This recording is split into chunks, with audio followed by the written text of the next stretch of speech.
Tiene ese resultado. Y esta cosa es igual a la carga encerrada. Ya. Entonces, como eso es igual a la carga encerrada y tenemos por aquí esto de acá, me lo voy a copiar y me lo voy a llevar. Esa es la ley de Gauss.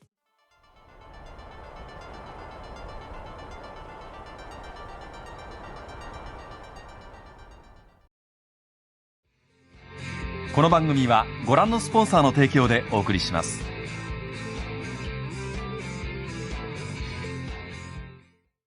Hola, sean bienvenidos y bienvenidas a esta clase de electromagnetismo. En clases anteriores revisamos la ley de Gauss y cómo la podemos utilizar para calcular el campo eléctrico de algunas distribuciones de carga. Para esto revisamos principalmente distribuciones con cierta simetría, con simetría esférica. ¿Y por qué la simetría esférica? Bueno, al menos desde la idea geométrica, la simetría esférica es más fácil de entender de forma intuitiva. Quizás la matemática no es tan fácil, pero al menos intuitivamente sí lo es. Lo único complicado de la simetría esférica es usar las coordenadas esféricas y calcular el jacobiano para la transformación de coordenadas. Pero el cálculo no es tan complejo. Lo puedes ver en las clases que he grabado. Te voy a dejar el enlace por aquí. Por aquí aparece la tarjetita. Lo que vamos a ver ahora son ejercicios donde vamos a revisar simetría planar y cilíndrica. Te voy a explicar qué son estas simetrías y también te voy a resolver algunos ejercicios para que se entienda mucho mejor. Como siempre, todo lo que vamos a revisar en esta clase está en la página web. Ahí abajo hay un enlace en la descripción que te llevará a ese lugar. Y si esta clase te ayuda a entender estas materias y eres feliz, ahí le puedes dejar un like, una compartida, una suscribida y todas esas cosas raríficas del YouTube. Y si por el contrario no entendís ni una cuestión, ahí tú me escribes tus dudas, tus consultas y yo te las responderé. Eso, ahora vamos a la pizarra a revisar todas estas cosas. Bien, partamos hablando un poco sobre las simetrías espaciales. Simetrías espaciales. Todo esto parte notando el hecho de que la ley de Gauss es siempre verdadera, pero no necesariamente útil. ¿A qué me refiero con esto? Si tú calculas la integral de este flujo sobre una superficie, aquí superficie S, E punto ds, estoy calculando la integral de campo eléctrico sobre esta superficie cerrada. Esto siempre va a ser carga encerrada sobre epsilon 0. De modo tal que si yo tengo, no sé, una papa aquí cargada, pongámosle, tengo una papa con alguna distribución de carga, mientras más oscuro esté, mayor densidad de carga habrá. Y yo a esto le aplico, pongo una superficie gaussiana aquí, una esfera que rodea esta cosa. Si yo calculo esta integral, siempre me va a dar esta carga encerrada sobre epsilon 0. Siempre. Pero el chiste aquí es que esta cosa no me va a servir si la distribución de carga no es esférica. ¿Por qué no me va a servir? Porque sobre esta superficie gaussiana no voy a poder asegurar de que la intensidad del campo eléctrico sea lo misma en todas partes. Y por lo tanto no voy a poder sacar este campo eléctrico de la integral. ¿A qué me refiero con esto? En general, E.ds es lo mismo que magnitud del campo eléctrico, o mejor, para no saltar de pasos, esta cosa es lo mismo que campo eléctrico punto nds, y esta cosa es la magnitud del campo eléctrico por el coseno del ángulo que hay entre el campo eléctrico y la normal a la superficie por ds. En el caso de que hubiera distribución esférica en la carga, este ángulo sería igual a 0, porque el campo eléctrico saldría de forma radial siempre.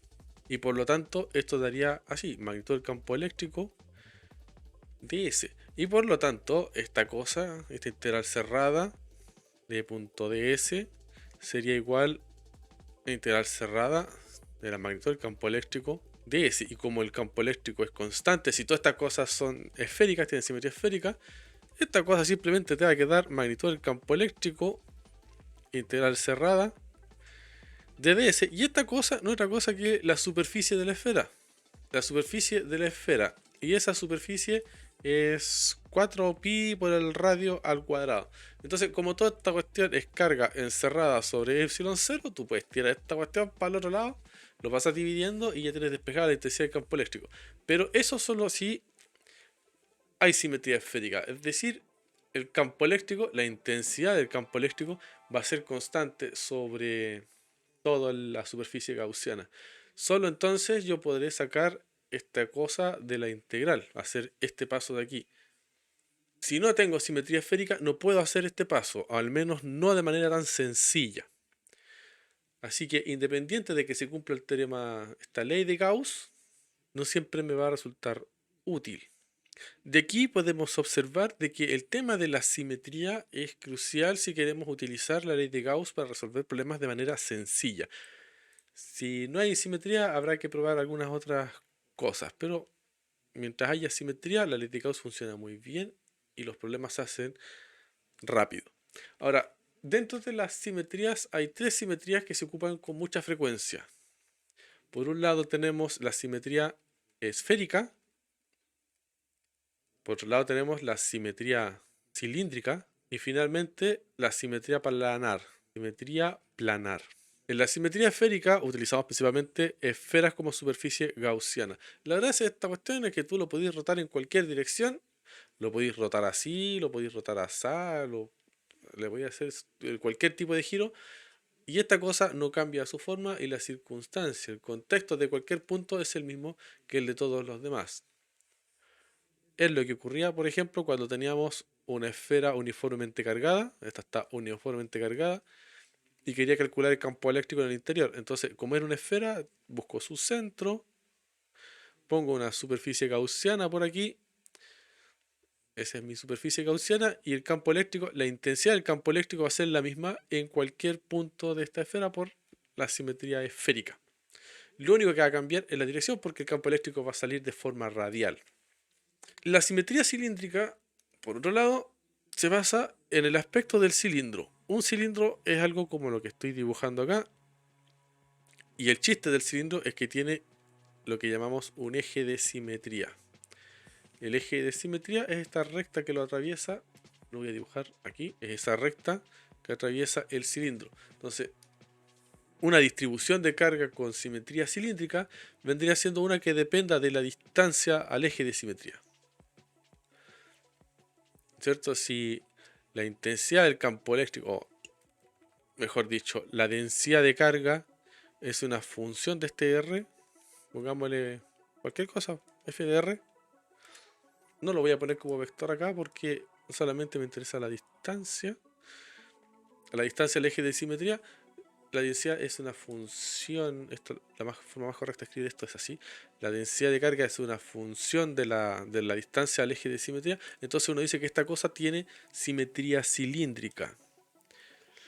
Si yo me alejo en la misma distancia en otra parte del cilindro, aquí me voy a encontrar con la misma densidad de carga, por ejemplo. Si me alejo la misma distancia en otra dirección, estos tres puntos que están a la misma distancia del eje de simetría tienen la misma densidad de carga. Entonces uno dice, esta cosa tiene simetría cilíndrica. Y aquí el campo eléctrico va a emerger, por ejemplo, en este punto, en la misma dirección que esta línea que en el punto con el eje de simetría. Y eso va a ocurrir con la misma intensidad en cada uno de esos puntos. Entonces, aquí podemos nuevamente aplicar la ley de Gauss, porque el campo eléctrico va a ser constante sobre esa superficie y podremos aprovechar la simetría cilíndrica. En el caso de la simetría planar, esta cosa es muy parecida. Imaginemos un plano, una lámina cargada, ahí está, y vamos a asumir que esto tiene una carga, una distribución uniforme de carga, sigma. Entonces, si yo me ubico a una distancia L del plano, por ejemplo acá, voy a sentir un campo eléctrico. Pero si me voy a la misma distancia L en la otra dirección, voy a sentir también el mismo campo eléctrico, pero en la dirección contraria. La intensidad va a ser la misma y por lo tanto decimos que esta cosa tiene simetría planar, depende de la distancia al plano. Entonces, en la simetría esférica, las cosas dependen de la distancia al centro de curvatura. En la simetría cilíndrica dependen de la distancia al eje de simetría. Y en la simetría planar depende de la distancia al plano. Estas son las simetrías que tienen mayor uso, las que más se ven cuando se estudia electromagnetismo. Ahora, el problema de esto es que explicarlo así en palabras y bien bonito, todo el tema con dibujitos, no ayuda mucho a entender estas cosas. Para esto es mejor hacer ejercicios. Con simetría esférica no vamos a hacer más ejercicios porque los que ya tenemos hechos en los videos anteriores es más que suficiente. Te voy a dejar un enlace aquí por si aún no los ves. Nosotros en esta clase nos vamos a centrar en estos dos, en la simetría cilíndrica y en la simetría planar. Bien, veamos nuestro primer ejercicio. Voy a moverme por aquí, a un lugar con espacio y arriba. Aquí, ejercicios. Número 1. Considere un cable cilíndrico recto e infinitamente largo, de radio R y cargado con una densidad de carga volumétrica de la forma ρ de R igual a K por R cuando el R pequeño es menor que el radio del cilindro y 0 cuando el R pequeño es mayor que el radio del cilindro, donde K es una constante positiva. Calcule el campo eléctrico dentro del cable. Bien, ¿cómo resolvemos este problema? ¿Qué rayos tenemos que hacer aquí? Como siempre, en cualquier problema de física, lo primero que hay que hacer es el dibujo. Así que vamos a poner aquí solución y vamos a dibujar cómo es esta situación. Nosotros tenemos un cable cilíndrico. Lo voy a dibujar en amarillo.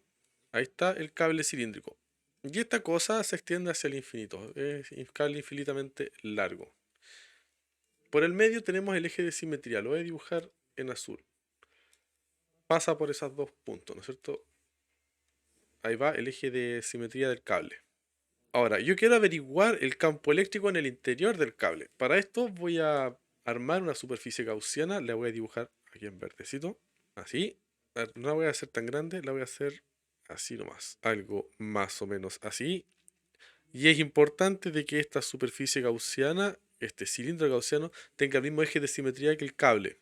Así que esta cosa va más o menos así.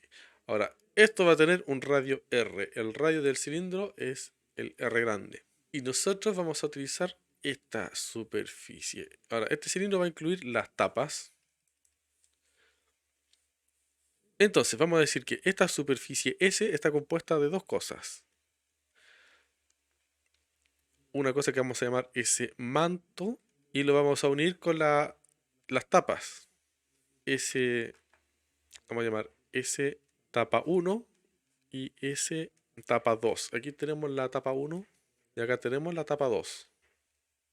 Entonces, ¿cómo es nuestra distribución de carga? La distribución de carga que tenemos acá es de esta forma. Un ρ de R, el R es el radio, la distancia del eje de simetría a ese punto donde queremos calcular la densidad. Esta cosa es así. K por R cuando el R es menor que el radio y 0 cuando el R es mayor que el radio. Esta cosa tiene simetría cilíndrica. ¿Cómo sé que tiene simetría cilíndrica? Porque esta densidad de carga solamente depende de la distancia al eje de simetría. Entonces, utilizando esta superficie gaussiana, voy a utilizar el teorema de Gauss. Me había dicho la ley de Gauss. La ley de Gauss. Vamos a utilizar esta cosa. La ley de Gauss nos dice que la integral cerrada sobre esta superficie del campo eléctrico punto ds, eso es el elemento de superficie. Esta cosa es siempre carga encerrada sobre epsilon 0. Ahora, nosotros vamos a utilizar esta densidad de carga para encontrar la carga encerrada. ¿Cómo es la carga encerrada? La carga encerrada no es otra cosa que la integral de volumen de la densidad de carga por unidad de volumen. Recordemos que este ρ es lo mismo que dq a dv. Y esto implica que el dq, el elemento de carga, es igual a ρ dv. Y lo único que estoy haciendo es encontrar el q. Esto aquí implica que el q es igual a la integral de volumen de ρ dv. Eso es lo que he aplicado acá. Aquí este V es el volumen encerrado por la superficie gaussiana S. El volumen es la superficie encerrada por la superficie. Volumen encerrado por la superficie. Ahora, ¿cómo calculo esta integral? Voy a dibujar este cilindro, el cilindro gaussiano. Lo voy a dibujar en otra parte, pero lo voy a dibujar de lado. voy a poner mi sistema de referencia. Aquí están los ejes coordenados, X, eje Y y eje Z. Y acá voy a poner el cilindro gaussiano, el que utilicé al principio, solamente que está de lado. Se verá más o menos así. Bueno, ahí se ve más o menos mi cilindro. Esta cosa tiene un radio R. Y cualquier punto de este cilindro, supongamos este de acá, que tiene coordenadas X y Z, lo puedo describir en coordenadas cilíndricas. ¿Cómo son las coordenadas cilíndricas? Las coordenadas cilíndricas se basan en lo siguiente. Este punto de acá en la base, con coordenadas X, Y, se expresan en forma polar. Está la distancia R desde el centro del círculo y está este ángulo θ. Y tenemos esta altura, z. Entonces, este punto de acá lo vamos a expresar de forma polar, bueno, en forma cilíndrica, usando las coordenadas R, θ y z. Estos son coordenadas cartesianas, estos son coordenadas cilíndricas. Este primer par de coordenadas son coordenadas polares. La única diferencia entre las coordenadas polares y las cilíndricas es que la cilíndrica incluye la altura. Entonces, ¿cómo se establece esta transformación? De la siguiente forma, las coordenadas se transforman de esta forma. X va a ser R coseno de θ, el Y es igual a R seno de θ y el Z sigue siendo Z. Esta es la transformación de coordenadas. Fíjate que las primeras dos son las mismas transformaciones de coordenadas polares y el Z queda igual. Una vez hecho esto, tenemos que expresar el elemento de volumen. Porque recordemos, tenemos un cilindro que está, este cilindro que cierra la superficie gaussiana, tiene una densidad de carga y yo quiero calcular la cantidad de carga encerrada por ese cilindro, así que tengo que integrar sobre el volumen. El volumen, el elemento de volumen, lo podemos expresar de forma cartesiana así, de X, de Y, de Z. Pero si vamos a hacer un cambio a coordenadas cilíndricas, tenemos que pasar esta cosa a coordenadas cilíndricas en términos de R, θ y Z. Así que para esto vamos a recurrir al teorema del cambio de variables. Nos va a quedar así, de X y Z, de R, θ, Z, de R, de θ, de Z. Esto que tenemos acá abajo es el determinante de la matriz jacobiana. Esto es lo que llamamos teorema del cambio de variables. Teorema del cambio de variables. Entonces vamos a utilizar este teorema del cambio de variables para expresar este elemento de volumen en términos de las coordenadas cilíndricas. Ahora, yo te adelanto que este determinante te va a dar R. ¿Sí? Pero en caso de que se te olvide, la forma de calcularlo es la siguiente.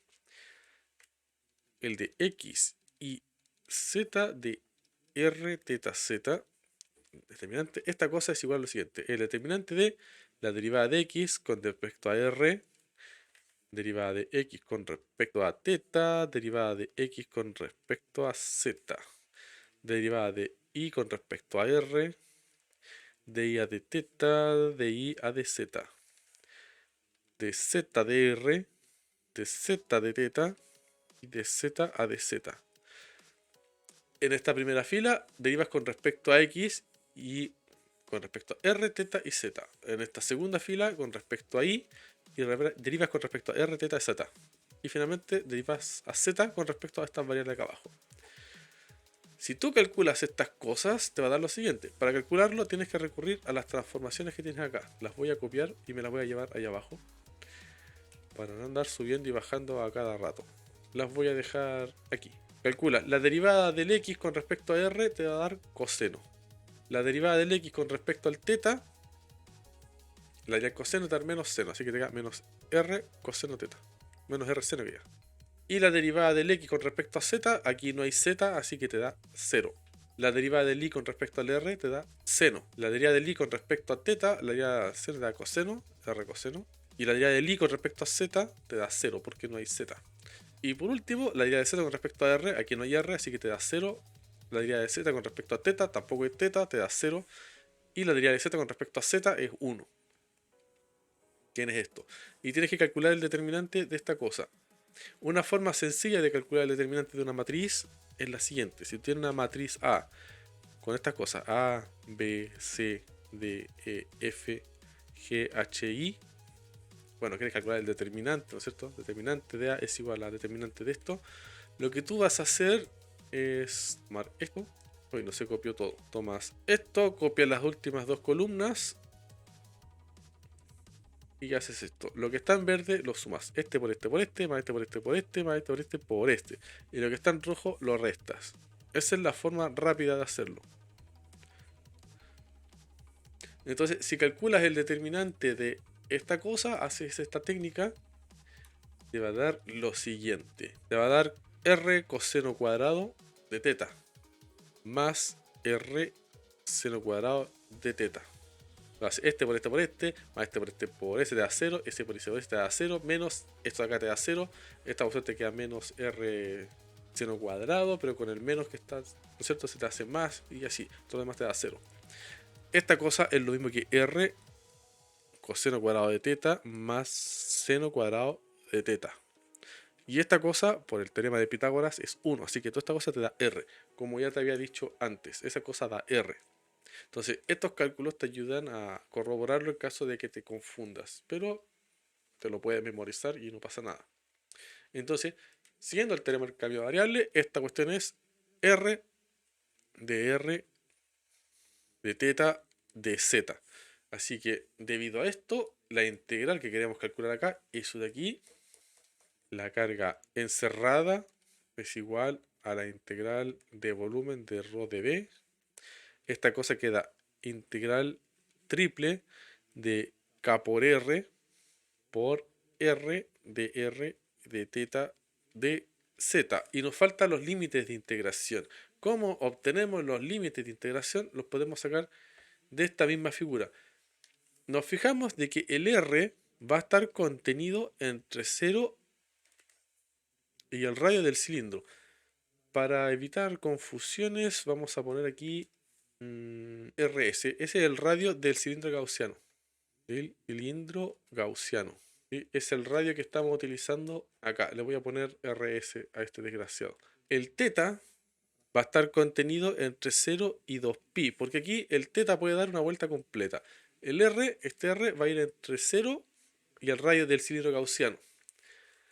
Lo dejo abierto por un lado para no repetir el mismo número. Y finalmente el Z va a estar contenido entre 0 y L. Este L se va a corresponder con el largo del cilindro. Largo del cilindro gaussiano. ¿Sí? Se refiere al largo de esta cosa. Este no es un cilindro infinito, sino que es un cilindro de largo L. A ver, más o menos de ese largo. L. Así que, tomando estos límites de integración, la cosa nos va a quedar así. El radio de 0 al radio del cilindro gaussiano, del S, ¿no es cierto? De la superficie S. El teta de 0 a 2pi y el z de 0 a L. Le voy a llamar simplemente RS, parece que le puse RS, ¿no? RS, la superficie S. Entonces, esta cosa es una constante, así que sale constante. La integral de z, si te fijas aquí no hay nada que dependa de z, así que puedes escribir simplemente integral de 0 a L de z. Y lo mismo pasa con el teta, no hay nada que dependa de teta acá, así que integral de 0 a 2pi de teta. Y finalmente la integral del r, de 0 a rs de r cuadrado de r. Entonces aquí tú obtienes k, l, 2pi por 1/3 r al cubo evaluado entre 0 y rs. Y esta cosa es igual a 2pi kl por 1/3 rs. Tiene ese resultado. Y esta cosa es igual a la carga encerrada. Ya. Entonces, como eso es igual a la carga encerrada y tenemos por aquí esto de acá, me lo voy a copiar y me lo voy a llevar. Esa es la ley de Gauss. Cuando esto, me lo llevo ahí abajo y lo dejo por aquí. Entonces, dado que tenemos esto, vamos a tener que esto es igual a 2/3 sobre epsilon 0, ¿cierto? 2 sobre 3 epsilon 0. Aparece un pi k l r s. Ahí está el cubo. Al cubo. Ahora calculemos esto de acá. ¿Qué ocurre con esa integral? Recordemos que tenemos nuestro cilindro gaussiano de radio RS.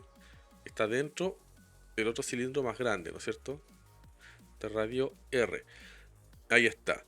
Entonces, como la distribución de carga es radial, en realidad tiene simetría con respecto a este eje, va a ocurrir que el campo eléctrico emerge de forma radial, ¿no es cierto? Así. Pero como todo el borde del cilindro está a la misma distancia del eje de simetría, el campo eléctrico va a ser constante ahí. Y además, el campo eléctrico emerge perpendicular a la superficie. Es decir, el campo eléctrico es paralelo al de S. Así que vamos a tener lo siguiente: integral de superficie cerrada S de E punto ds. Esta cosa es igual a la integral cerrada de superficie de la magnitud del campo eléctrico de S. Pero esto solo va a aplicar en el manto. Mira, vamos a descomponer esto antes de hacer esta cosa. Este S se divide en tres partes. Tenemos la integral sobre la tapa 1 más la integral, bueno, aquí no es cerrada, no es cerrada, es simplemente así nada más. La integral sobre la tapa 2 de E punto ds más la integral sobre el manto de E punto ds. Tenemos eso, se descompone de esa forma. Pero aquí la normal, justo en la tapa, es justamente perpendicular al campo eléctrico. Por lo tanto, en estas partes el campo eléctrico es perpendicular al de S. Y como son perpendiculares, esto implica que E.ds es igual a 0. O esto se ve un poco perturbador si lo escribo así. Es mejor escribir E.nds. Y como estos son perpendiculares, E.n es igual a 0. Así que esta cosa se va a anular. Y lo mismo va a pasar aquí. Estos dos son iguales a 0. Por lo tanto, nos vamos a quedar solo con este. Aquí va a ocurrir que el campo eléctrico es paralelo al de S. Por lo tanto, todo esto nos va a quedar de esta forma. Integral del S cerrada. Aquí no es cerrada, aquí es S manto de E.ds. Esta cosa queda igual integral de S manto de la magnitud del campo eléctrico de S. Pero esto es constante. ¿Por qué? Porque estoy integrando sobre la superficie del manto y toda esta superficie está a la misma distancia del eje de simetría, así que ahí el campo eléctrico, la intensidad es constante y por lo tanto lo puedo sacar de la integral. Queda así, ese manto de S. Y esta cosa de aquí no es más que la superficie de esta cosa. Es esa superficie que está ahí. A ver, lo voy a marcar de esta manera. Es esta superficie, la del borde.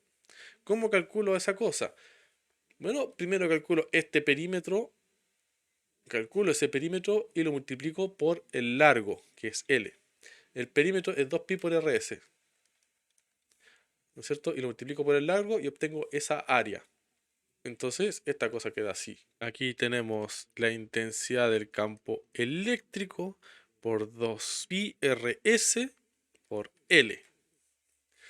Ya, esto de acá es igual a esto de acá. Y eso de ahí es lo mismo que esto de acá. Y esto de acá es lo mismo que eso de aquí. Así que voy a copiar esto, me lo llevo y lo voy a dejar aquí cerca. Entonces tenemos que esta cosa que copié tiene que ser igual a esto de allá. Intensidad del campo eléctrico por 2pi rsl. Entonces, lo primero que voy a hacer acá es simplificar algunas cosas. El 2 y el pi se matan. El L se mata con el L de acá. El RS va a matar una potencia, lo va a transformar en un 2. Y a partir de esto tenemos que la intensidad del campo eléctrico es igual a K por RS cuadrado partido por 3 epsilon 0. Aquí tenemos la intensidad del campo eléctrico sobre cualquier punto que esté en la superficie gaussiana de radio RS. Y con esto podemos armar la intensidad del campo eléctrico en el interior del cilindro. Por lo tanto, en el interior del cilindro, la intensidad del campo eléctrico es igual a K sobre 3 epsilon 0 por R cuadrado. Aquí voy a poner campo eléctrico con función de R. por el R vector. Pero este R vector no es una cosa que sale radial desde el origen, por si acaso, sino que parte desde el eje de simetría. Este es vector unitario que une, o mejor dicho, que apunta desde el eje de simetría a un punto que está a una distancia r de él. Entonces, si yo voy acá, a ver, voy a copiarme la fórmula primero, antes de irme allá. Voy a copiarme esto que es lo que acabo de obtener. Si yo tomo este escenario, lo voy a copiar completo. Voy a quitarle algunas cosas así que no voy a ocupar. Así tomo esta cosa. Ahí está. Y me pregunto cuánto será el campo eléctrico en ese punto, justo en el borde del cilindro. Esa cosa va a tener esa dirección. E de RS vector. Y esta cosa tiene esta forma. R vector. Donde ese R vector apunta desde el eje de simetría a ese punto. Si lo calculo aquí, ahí está el R vector. Apunta de aquí hacia ese punto. ¿Sí? Hay que estar atento en el tipo de coordenadas. El R unitario en coordenadas esféricas apunta desde el origen, pero en coordenadas cilíndricas apunta desde el eje de simetría. Bien, esta sería la respuesta, esta sería la solución del problema. Ahí está nuestro campo eléctrico.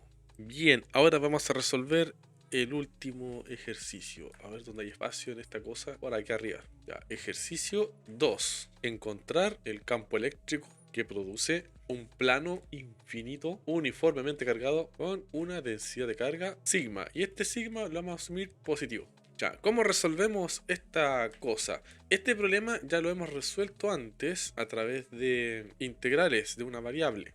Bueno, en realidad eran varias variables, pero lo hicimos sin utilizar la ley de Gauss. En esta ocasión vamos a utilizar la ley de Gauss para simplificar esas integrales raras que calculamos en esa ocasión. Voy a dejarte el enlace aquí arribita para que revises esa solución en caso de que no la hayas visto. Así vas a tener las dos versiones. Entonces, ¿cómo hacemos esto? Solución y hacemos el dibujo. Entonces tenemos un plano infinito cargado uniformemente. Esta cosa se ve más o menos así. Voy a copiar esta cosa y voy a copiar esto de acá. Esto es un trozo de plano solamente, pero lo voy a utilizar para representar un plano infinito. Entonces, aquí está mi plano y esto se extiende hacia el infinito, ¿cierto? Hacerlo en todas direcciones. Entonces dice, encontrar el campo eléctrico que produce un plano infinito uniformemente cargado con una densidad de carga sigma. ¿Qué vamos a hacer acá? Vamos a aprovecharnos de que hay simetría planar. ¿En qué sentido? Si yo tomo un punto en el espacio que se encuentra a una cierta distancia del plano, pongámosle acá, voy a marcar en verde, a una cierta distancia, llamémosle L. Sobre este punto va a aparecer un campo eléctrico y este campo eléctrico va a estar orientado en esa posición. ¿Por qué yo sé que va a estar de esa forma y no de otra? Porque si supongo que esta cosa está inclinado, digamos así, eso sería por efecto de algún elemento de carga estuviera por aquí, ¿no es cierto? Un elemento de carga que produciera eso. Sin embargo, aquí es de Q, algún elemento de carga que produce ese campo eléctrico. Sin embargo, en el plano siempre va a existir un opuesto que va a estar en la dirección justo opuesta, que va a producir un campo eléctrico de igual magnitud porque este plano está uniformemente cargado, de modo tal que las componentes horizontales de este campo eléctrico se van a matar y las componentes verticales se van a sumar, y por lo tanto siempre voy a tener como suma un campo eléctrico que va orientado hacia arriba en este caso. Así que aquí en este plano infinito el campo eléctrico va dirigido hacia arriba. Voy a borrar estas cosas para no tener tan sobrecargado el dibujo. A ver, vamos a aprovecharnos del control Z. Ya, ahí está. He limpiado un poco el dibujo. Entonces, acá siempre vamos a tener un campo eléctrico orientado hacia arriba. Y de forma análoga, si tomamos una distancia L hacia abajo, aquí vamos a encontrar un campo eléctrico orientado hacia abajo, pero con la misma intensidad. Es decir, aquí tenemos una simetría planar. Ahora, ¿cómo lo hacemos para encontrar ese campo eléctrico? Para encontrar ese campo eléctrico vamos a hacer lo siguiente. Voy a borrar primero estas rayas porque voy a hacer otro dibujo aquí. Voy a borrar estas cosas. Ya, aquí voy a dibujar una caja. una caja que me quedará, a ver, voy a tratar de hacerlo lo mejor posible, de color amarillo, mejor. El amarillo resalta más. Ahí está la caja. Y esta caja va a atravesar el plano. La caja va a quedar cortada justo por la mitad por el plano. Ahí está. Algo más o menos así. Esta va a ser mi superficie gaussiana. Superficie gaussiana. Y lo que voy a hacer es analizar el campo eléctrico que cruza por algún punto de la tapa superior. Campo eléctrico. Y sucede que acá también nos vamos a encontrar con lo siguiente. El vector normal a la superficie es paralelo al campo eléctrico. Entonces tengo esta superficie, la voy a llamar S tapa superior. Y voy a tener distintas superficies. Aquí voy a poner superficie S tapa inferior. Y tenemos las superficies laterales, las voy a pintar de rojo. La que están aquí, la que está detrás, la que está en este costado y la que está enfrente. La voy a llamar S1, S2. A ver, no las voy a escribir con rojo porque apenas se ve. Lo voy a escribir con verde. S1, S2, S3 y S4 la que está allá detrás. S4. Entonces, esta superficie gaussiana se compone de 6 superficies. Tengo una superficie S, que es igual a la S tapa superior, unida con S tapa inferior, unido. Y aquí voy a poner I igual 1 hasta 4, SI. O sea, estas son las tapas laterales. Voy a aquí, unión, tapas laterales. Entonces, si yo calculo esto, la integral cerrada sobre esta superficie S del campo eléctrico punto de S, esto por la ley de Gauss me va a dar carga encerrada sobre epsilon 0. Pero esto de acá se descompone de esta manera. De modo que esta integral cerrada de S, punto de S, va a ser igual a la integral sobre la superficie tapa superior de E punto de S más la integral sobre la tapa inferior de E punto de S más la integral sobre las tapas laterales. Integral sobre la unión igual a 1 hasta 4 SI de E punto de S. Tenemos esta cosa. Ahora examinemos lo que ocurre con esta cosa. Aquí lo que nosotros tenemos es el plano, ¿no es cierto? Y justo acá en la mitad hay una parte del plano que está dentro de la caja. Y este plano tiene una densidad de carga sigma, un dQ AdS. Ahora nosotros vamos a asumir de que esta caja tiene área en esta etapa A. A esa área la vamos a llamar A, esa área de ahí. Entonces, esta cosa en realidad va a ser la carga encerrada sobre el área. Ese es el sigma. Ahora, ¿cómo nos va a quedar esto? El campo eléctrico sobre esta tapa superior es constante porque está todo a la misma distancia del plano. Así que, además de esto, tenemos que en esa tapa superior va a ocurrir de que el campo eléctrico, aquí falta la flecha, va a ser paralelo al n, donde n es la normal AdS, al elemento de superficie. Y si esos son paralelos, esto implica que el ángulo entre el campo eléctrico y el n es igual a 0. Y por lo tanto, esto de acá implica que el E.ds, que es igual a E.nds, esta cosa va a ser igual a la magnitud del campo eléctrico por el coseno del ángulo entre el campo eléctrico y la normal. ds, como el ángulo es 0, esta cosa vale 1. Así que aquí queda magnitud del campo eléctrico ds. Así que la integral sobre la superficie tapa superior del campo eléctrico punto ds, esta cosa va a quedar integral de superficie sobre la tapa superior de la magnitud del campo eléctrico ds. Pero esta cosa es constante sobre esa tapa, así que lo podemos sacar de la integral. S tapa superior ds. Y esta cosa de acá es el área de la tapa superior. Así que esta cosa de acá nos va a dar igual a magnitud del campo eléctrico por área. Es sencillo. Ahora, ¿qué pasará con esta de acá? Con la tapa inferior. Bueno, resulta que para la tapa inferior el campo eléctrico aquí es exactamente igual al que está arriba, pero en la dirección opuesta. Vamos a tener el campo eléctrico acá, pero la normal ahora está dirigida hacia abajo. Y estos seguirán siendo paralelos, así que las cuentas son exactamente la misma. Si este de acá es igual a la magnitud del campo eléctrico por el área, este va a ser igual, magnitud del campo eléctrico por área. Ahora, ¿qué pasa con esto de aquí? En el caso de las caras laterales, el vector normal sale hacia el lado. Y el campo eléctrico o va hacia arriba o va hacia abajo. Así que son perpendiculares. Como son perpendiculares, vamos a tener lo siguiente. Esto de acá va a quedar así. E.nds.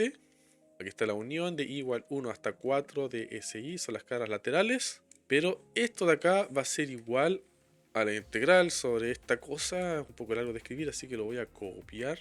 Esta cosa lo copio aquí. Pongo campo eléctrico en magnitud por el coseno. Coseno del ángulo que hay entre el campo eléctrico y la normal, por ds. Pero este ángulo es de 90 grados y coseno de 90 es 0. Por lo tanto, lo que está dentro de la integral siempre va a ser igual a 0. Porque eso que va a ocurrir de que sean perpendiculares, lo que está ocurriendo aquí, va a ocurrir en la cara frontal, en la cara que está ahí atrás y en la que está atrás de todo. Así que esta cosa de aquí inevitablemente te va a dar 0. Solamente te van a quedar esas dos cosas. Así que debido a esto van a tener que la integral cerrada sobre la superficie de E.ds va a ser igual a 2 veces la magnitud del campo eléctrico por el área.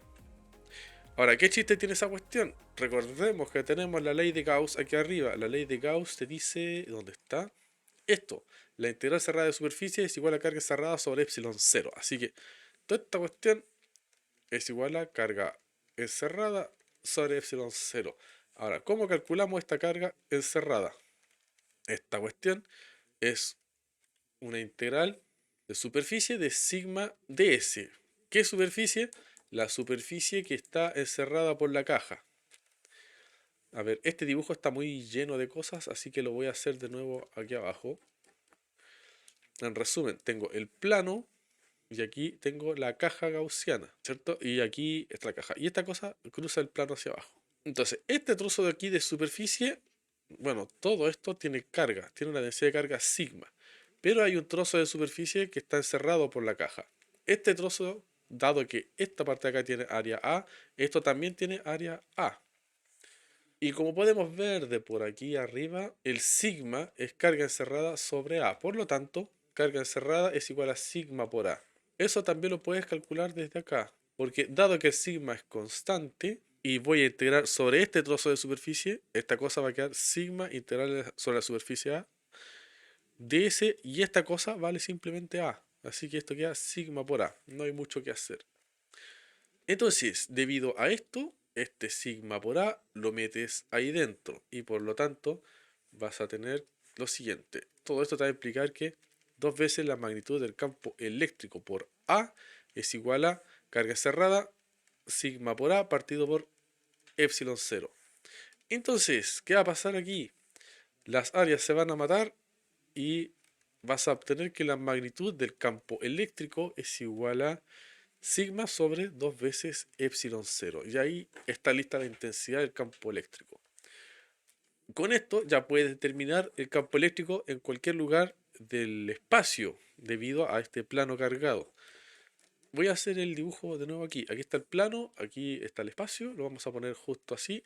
Eje X, eje Y y eje Z. Y si quieres calcular el campo eléctrico aquí arriba, a una altura L, ¿no es cierto?, del plano, puedes decir que el campo eléctrico como función de L va a ser igual a lo siguiente.